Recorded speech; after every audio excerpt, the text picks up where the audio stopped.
Dear Lars Løkke-Rasmussen, Prime Minister of Denmark, I am Simon Damkjaer, a passionate water researcher. I address this speech to your administration.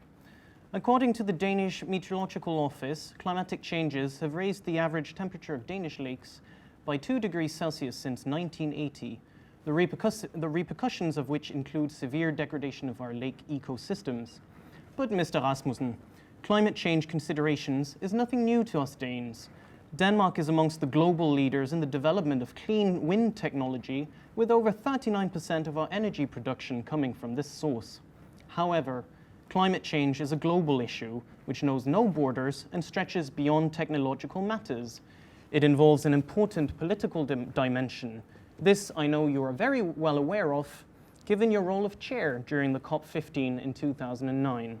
Under your chairmanship in Copenhagen, the outcome of COP15 was not as we'd hoped for, and a non-legally binding agreement, which had been negotiated behind closed doors with only 26 countries, was adopted. Your political leadership during the COP and the subsequent outcome showed no regard for the poorest countries and undermined the UN's multilateral and democratic process of serious climate change negotiations. Since your return to the office of the Prime Minister, we've seen cuts in public spending, which has also affected overseas development assistance.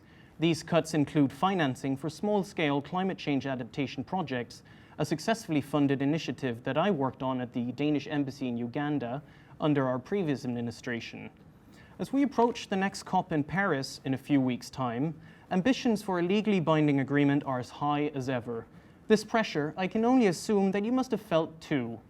Therefore, Mr. Rasmussen, I call on you to show your French counterparts how to not conduct climate negotiations, learn from your experiences, and take the lead in landing a transparent and legally binding agreement.